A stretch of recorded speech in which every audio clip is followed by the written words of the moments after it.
हो सकता है कि आपके एग्जाम बहुत ही नजदीक है, अब बहुत ही कम टाइम बचा है, या फिर अब तो टाइम बिल्कुल ना के बराबर ही बचा है और अब डर लग रहा है कि इतने कम टाइम में इतना सारा सिलेबस कैसे पूरा करूं यार। तो दोस्तों रिलैक्स, आपको ना ही डरने की जरूरत है और ना ही पैनिक करने की। हमेशा की तरह आपको हम बिल्कुल real, practical and most effective तरीका बताने वाले हैं जिससे बहुत ही कम टाइम में आप अपना सिलेबस स्मार्टली कंप्लीट कर पाओगे। एक बेस्ट स्टडी रूटीन और टाइम मैनेजमेंट सिस्टम के साथ फुल फोकस से पढ़ पाओगे, बिना डिस्ट्रैक्ट हुए याद करने का सही तरीका सीख पाओगे और कम मेहनत करके भी मैक्सिमम रिजल्ट अचीव कर पाओगे। जिसके लिए आपको सबसे पहले ये करना होगा, कंप्लीट योर सिलेबस स्मार्टली।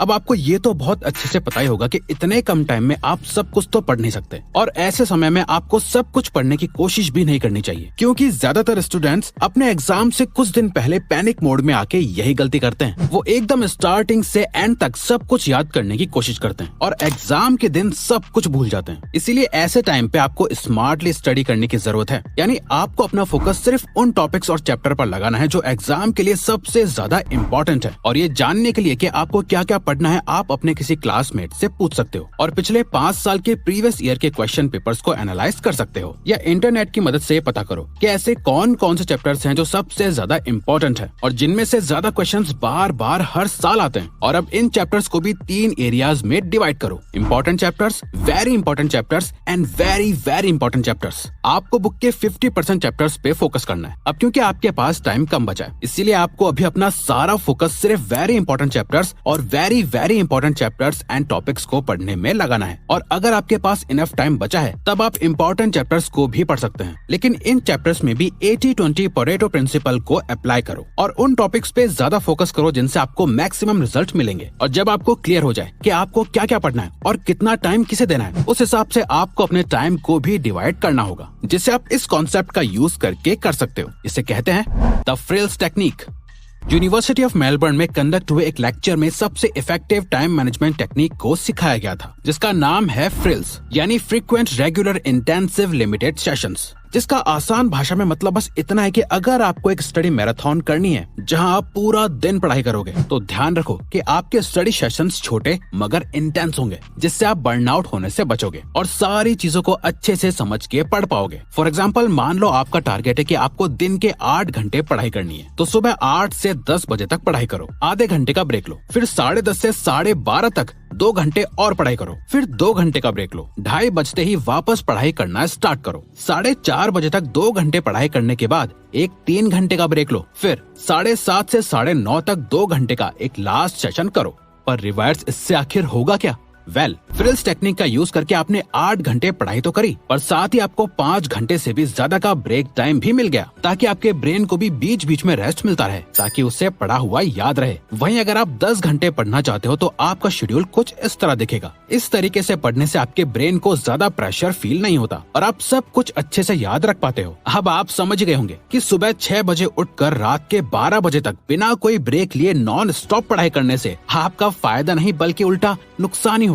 आपको गधों की तरह पढ़ने की जरूरत है ही नहीं, बल्कि पढ़ने के समय लर्निंग और याद करने का भी एक सही और मोस्ट इफेक्टिव तरीका होता है, जो कि है मल्टी सेंसरी लर्निंग। जब एग्जाम सर पर हो तो सिर्फ टेक्स्ट बुक से पढ़ने से काम नहीं चलेगा, आपको अपनी लर्निंग प्रोसेस को फास्ट करना होगा और इंटरनेट आपका यहाँ सबसे ताकतवर हथियार बनेगा। आप जिस भी चैप्टर को पढ़ रहे हो, जिस टॉपिक को समझने की कोशिश कर रहे हो, उससे रिलेटेड आपको यूट्यूब पे हजारों वीडियोस मिल जाएंगे, जहाँ उन चैप्टर्स को बहुत कम टाइम में समराइज करा होगा। ऐसी वीडियोस को ढूंढो और उन्हें 1.5x की स्पीड से देखना शुरू करो। इससे आपका टेक्स्ट बुक से रीड करके खुद से सब कुछ समझने का टाइम बच जाएगा, क्योंकि वीडियोस से आप डायरेक्टली और ज्यादा अच्छे से सीख पाते हो। पर ध्यान रहे, आपको सिर्फ वीडियोस को देखते नहीं रहना है, आपको पेन और पेपर लेकर साथ में नोट्स भी बनाने हैं। अगर आप सिर्फ वीडियो देख रहे हो तो आप एक तरह की पैसिव स्टडिंग कर रहे हो, जिसे आप बस एक कान से सुन रहे हो और दूसरे से निकाल रहे हो, जिसे देखने के बाद आपको कुछ भी याद नहीं रहेगा। वीडियो देख के सीखने से आप मल्टी सेंसरी लर्निंग मोड में आ जाते हो, जहां आप कुछ भी सीखने के लिए अपने एक सेंस से ज्यादा सेंसेस का यूज करते हो, जहां आप देख रहे हो, सुन रहे हो और लिख रहे हो, जिससे इन्फॉर्मेशन आपके माइंड में ज्यादा देर के लिए रह पाती है, जो आपको एग्जाम्स तक याद रहती है। Max out Parkinson's law. Parkinson's law कहता है आप एक काम को करने में खुद को जितना टाइम दोगे वो काम खत्म होने में उतना ही टाइम लेगा। अगर आपका अगला एग्जाम 3 दिन में हो तो आप 3 दिनों में ही अपना सिलेबस खत्म करोगे। वहीं अगर आपके एग्जाम में सिर्फ एक ही दिन बचा है तो आप सिर्फ एक ही दिन लगाओगे। यानी आप खुद को किसी चीज को करने के लिए जितना टाइम दोगे आप उसे करने में उतना ही टाइम लगाओगे। तो आपको करना यह है कि आप अपने बिग गोल जो कि सिलेबस है उसे अपने छोटे छोटे गोल्स में ब्रेक कर लेना है, यानी आपके डिसाइडेड चैप्टर्स। अब इन चैप्टर्स को आपको डेडलाइन देनी है और एक टाइमलाइन भी। फॉर एग्जाम्पल आपको लास्ट डे पे रिवाइज करना है या पढ़ना है और आपके पास 8 चैप्टर्स या टॉपिक्स है पढ़ने के लिए और आपने डिसाइड कर रखा है कि आप आज 8 ही घंटे पढ़ोगे, तो आपको हर चैप्टर या टॉपिक को सिर्फ 1 ही घंटा देना है, उससे ज्यादा नहीं। जैसे ही 1 घंटा हो जाएगा आपको नेक्स्ट चैप्टर या टॉपिक पे तुरंत शिफ्ट हो जाना है। पहले वाले चैप्टर या टॉपिक को लेके ही नहीं बैठे रहना। इससे होता यह है कि आपके माइंड के पास एक मेजरेबल गोल होता है। आपके माइंड में एक अर्जेंसी रहती है कि आपको इतनी देर में ये चैप्टर या टॉपिक खत्म करना ही है, इसके बाद मैं इसे पढ़ नहीं पाऊंगा। इससे होगा ये कि आपका फोकस नहीं भटकेगा और आप इस बात पर ही फोकस करोगे कि मुझे नेक्स्ट 1 घंटे में ये चैप्टर या टॉपिक कंप्लीट करना ही है, ताकि नेक्स्ट वाला या बाकी के सभी चैप्टर या टॉपिक मैं टाइम पे खत्म कर सकूं। पर ये करने के लिए बहुत ज्यादा जरूरी है कि आप सुबह जल्दी उठकर पढ़ाई करो। ऐसा ना हो कि आप सोकर ही 12 बजे उठे हो और अपने सारे चैप्टर्स को फिनिश करने में आधी रात तक पढ़ाई करो, जिससे आपको रात में बहुत कम नींद मिलेगी और अगर आपको प्रॉपर रेस्ट नहीं मिलेगा तो आप ठीक से परफॉर्म नहीं कर पाओगे। इसीलिए सुबह जल्दी उठो और हर एक चैप्टर को एक फिक्स टाइम में पढ़कर फिनिश करते जाओ। Optimise your environment for exam. आइए इसे एक छोटी स्टोरी की मदद से सिंपली समझते हैं। दोस्तों, ओडिसियस अपने टाइम का एक बहुत बड़ा वॉरियर था, जहां वो समंदर के जरिए अपनी पूरी सेना को लेके जंग से वापस लौटकर अपने घर जा रहा था। उससे ये पहले बताया जा चुका था कि जिस रास्ते से वो जा रहा है उस रास्ते में एक आइलैंड दिखेगा और जैसे ही वो उस आइलैंड के नजदीक से गुजरेगा उसे कई सारी आवाजें सुनाई देंगी और ये आवाजें सुनने में बहुत मीठी होंगी, जैसे स्वर्ग से आ रही हो, जहाँ परियां गीत गा रही हो। और जैसे ही वो उन आवाजों के पीछे उस आइलैंड तक पहुँचने की कोशिश करेगा तो वो उस आइलैंड की ट्रैप में फंस जाएगा जो पूरी शिप को पानी में डुबा देगा।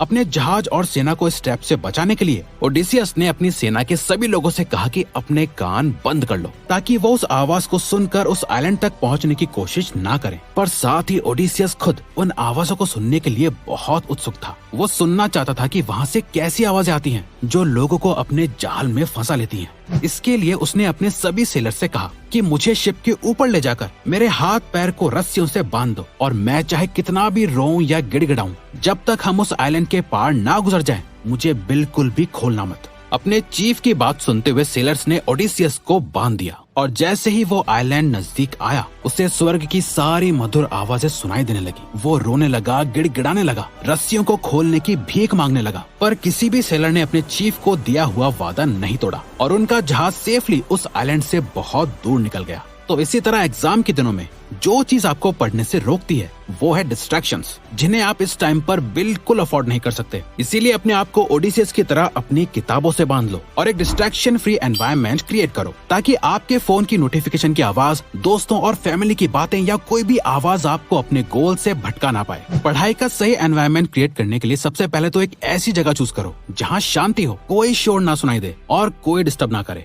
अब अपने फोन की सभी एप्स की नोटिफिकेशन को ऑफ करके साइड में रख दो और पढ़ने बैठ जाओ। तो इसी के साथ ये वीडियो यहीं खत्म होती है। All the best wishes for your exams and thanks for watching. हो सकता है कि आपके एग्जाम बहुत ही नजदीक है। अब बहुत